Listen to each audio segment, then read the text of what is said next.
Okay, good morning, Steve Lentini. Glad you showed up for class. I'm grateful to be able to help salespeople. It's what I've been doing for 40 years, including business leaders, business owners. I coach a lot of CEOs.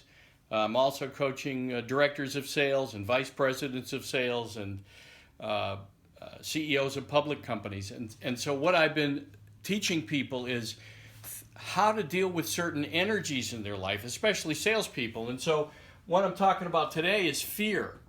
And I like to use the analogy facing enormous adversity realistically.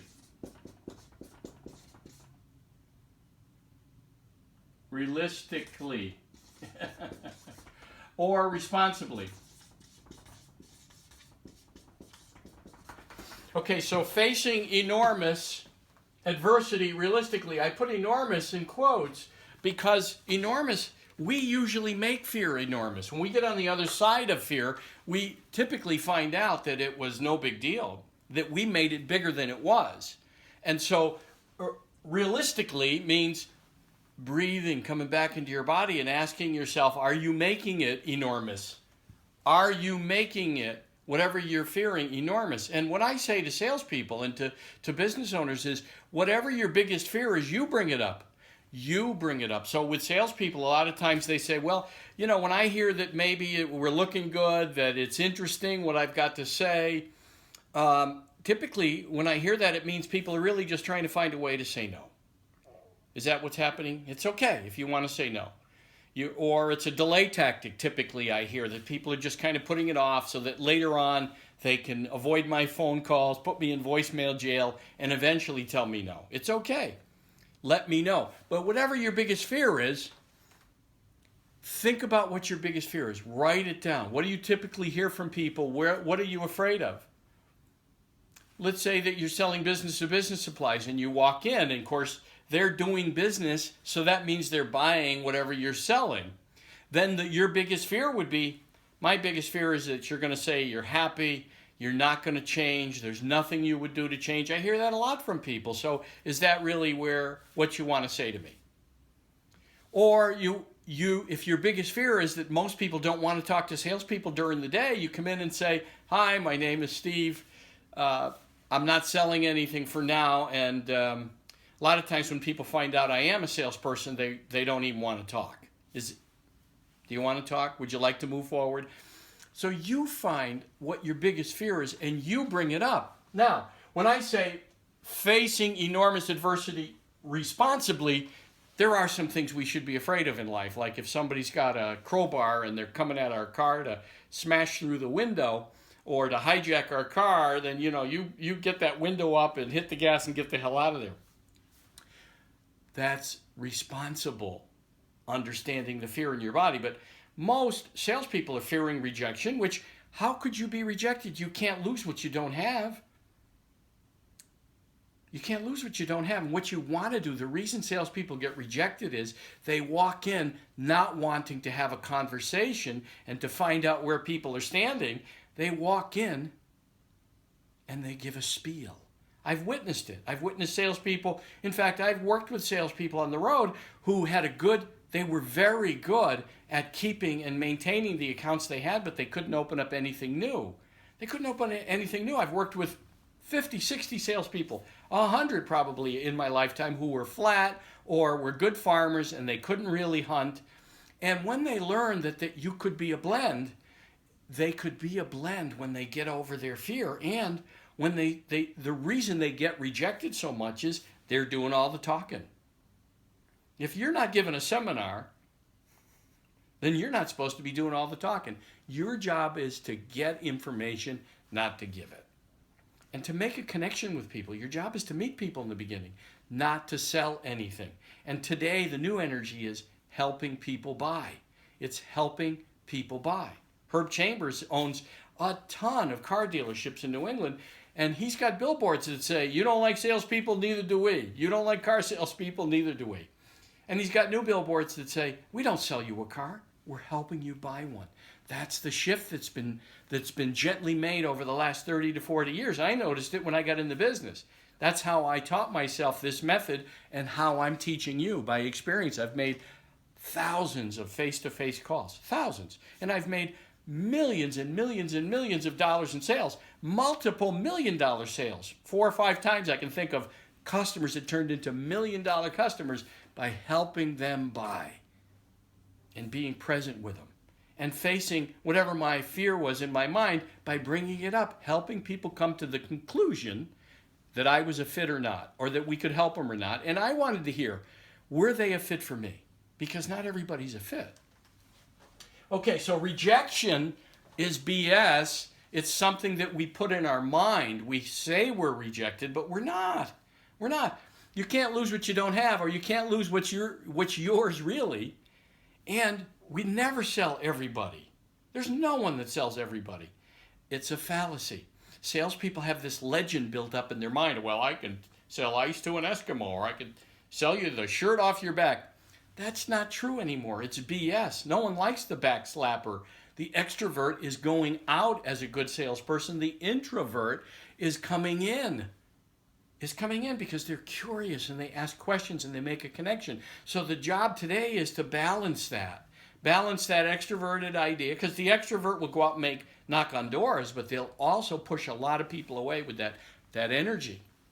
Because they got commission breath. People can smell it a mile away.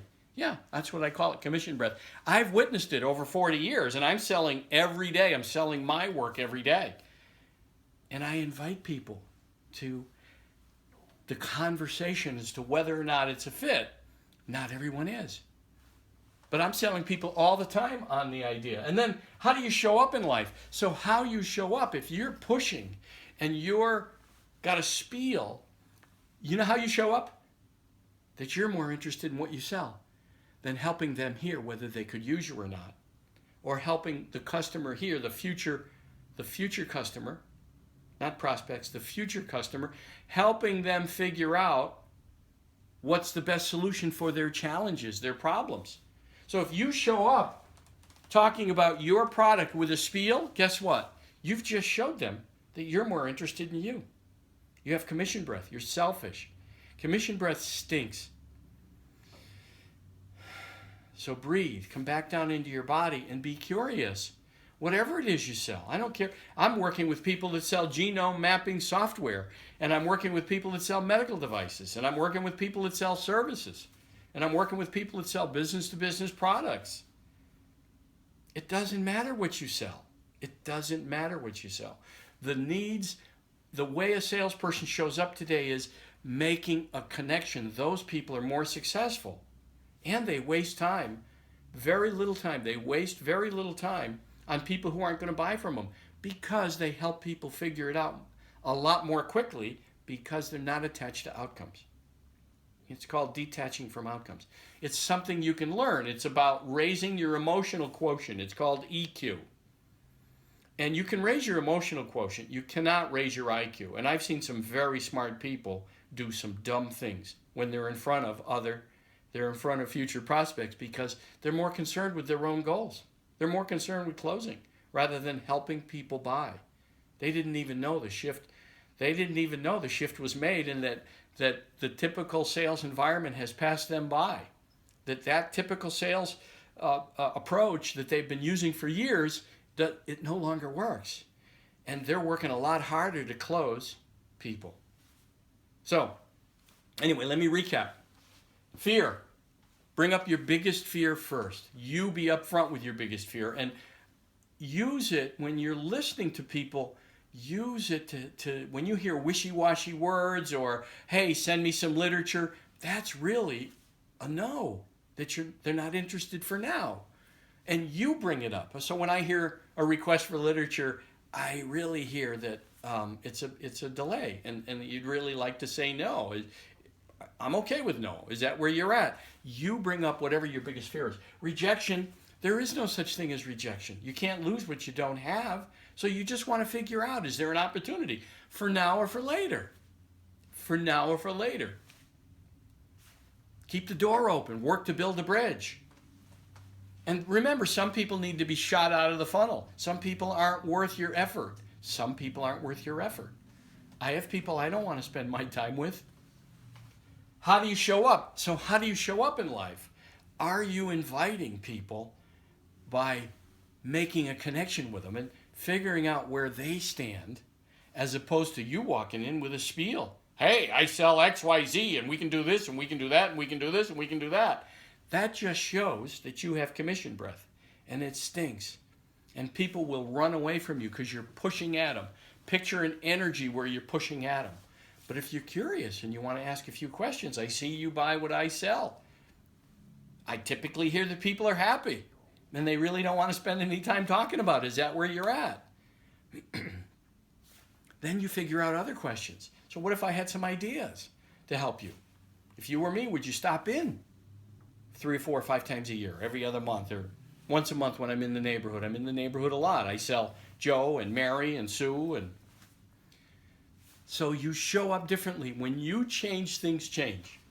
Okay, so fear, rejection, how you show up. That's my goal, is to give people ideas on helping you. Steve Lentini is my name, and Sales Success for the Rookie is published on Amazon by Motivational Press. It's available right now on Amazon in CD format and soon in Audible for Audible books, and it's available as a paperback. I'm also a contributing author in Imagine 30 Days to a New You. My chapter begins on page 222. There's 29 other authors, and Justin Sachs is the publisher, Motivational Press. You got a book or a book idea? I can introduce you to Justin, he's a great guy.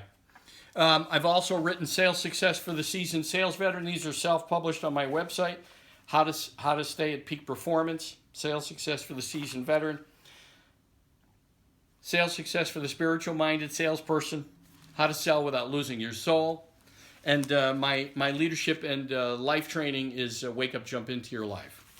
And I'm also an contributing author, just recently been invited to Lightning Success Strategies for Today's Leaders. I'm one of 35 authors, again published soon.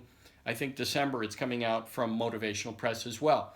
So push beyond small-minded thinking and push into the limitless and show up differently. When you change, things change. Try it. Test it for yourself. Don't take my word for it. Thank you.